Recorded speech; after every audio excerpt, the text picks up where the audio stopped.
जिस प्रदोष व्रत का हम वर्णन करते हैं, जिस प्रदोष के दिन का आपको बधाई कल हमने दी थी कि प्रदोष की आपको बधाई हो, प्रदोष शाम का जो समय होता है, प्रदोष काल जो होता है, उसका वर्णन जब हम करते हैं, ये प्रदोष की पूजन का विधान किसने बनाया, ये प्रदोष की पूजन का नियम किसने बनाया, ये प्रदोष की संध्या काल का, प्रदोष के समय का पूजन का विधान कौन बनाया, ये प्रदोष के समय पर एक बेलपत्र चढ़ाने का विधान किसने बनाया, प्रदोष के समय पर एक समीपत्र चढ़ने का विधान किसने बनाया, प्रदोष के समय पर अगर मान लो कोई भिखारी से भिखारी व्यक्ति भी है जो ठेला चला रहा है, उसके पास में खाने के लिए कुछ नहीं है, फटे कपड़े पहन रहा है, उसकी जिंदगी में कुछ भी नहीं बचा और कर्जे में लदालूम हो गया, एक चावल का दाना अगर वो प्रदोष के दिन, प्रदोष काल में शाम के समय पर शंकर के शिवलिंग पर चढ़ा देता है तो 3 या 4 प्रदोष में उसका कर्जा चूकना प्रारंभ हो जाता है। वो प्रदोष का विधान।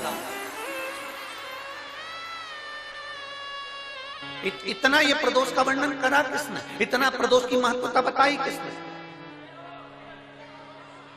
कौन करे इतना वर्णन?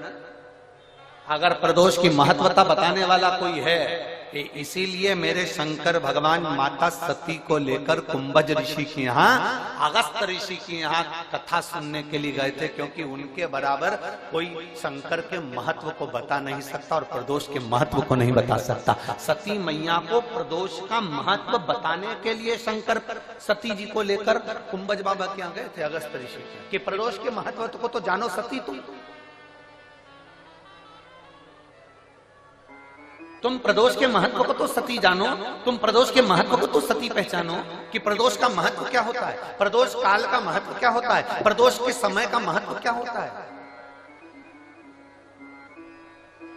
जिस समय पर सूरज डूब रहा हो, चंद्र प्रकाशित हो रहा हो, दोनों का मेल हो रहा हो, ना तो पूरा सूरज डूबा है, न पूरा चंद्र आया है, ना पूरा अंधेरा है, ना पूरा उजाला है, उस समय को प्रदोष काल कहा गया, उस समय को प्रदोष का समय कहा, प्रदोष काल कहा। अब कई लोग हमसे कहते हैं गुरुजी आप हमको प्रदोष का समय बताया करो कि प्रदोष काल किसको कहते हैं, प्रदोष का समय किसको कहते हैं। अब एक बात हम आप सबसे कहना चाहते हैं, जितने लोग आस्था चैनल पर सुन रहे हैं, जितने फेसबुक यूट्यूब पर सुन रहे हैं और जितने रेवाड़ी की इस पवित्र धरा पर कथा को सुन रहे हैं, आप सबसे एक बात कहना चाहेंगे, अगर हम समय देखकर बताएं आपको कि शाम को 6 बजे, 6:30 बजे, 6:30 पे लेकर 7:30 के बीच में ये समय है, या 5:30 से लेकर 6:30 तक का ये समय है, या हम तुमको बोल दें कि इतनी बजे ये समय प्रदोष काल का रहेगा या इतनी बजे ये समय रहेगा, तो देखिए कभी कभी ठंड का समय आता है तो दिन जल्दी ढल जाता है, कभी कभी गर्मी का समय रहता है तो दिन बहुत लेट ढलता है।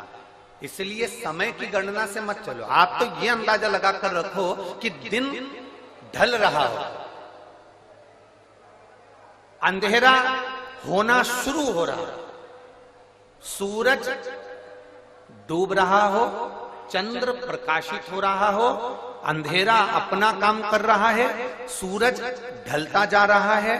दिन कम होते चले जा रहा है और अंधेरा थोड़ा बढ़ते चले जा रहा है, इन दोनों का जो मिलन का समय हो, अब वो कितनी भी बजे, आप तो बस उसके मिलन का समय निकाल लो, वही समय प्रदोष काल कहलाता है, वही समय प्रदोष।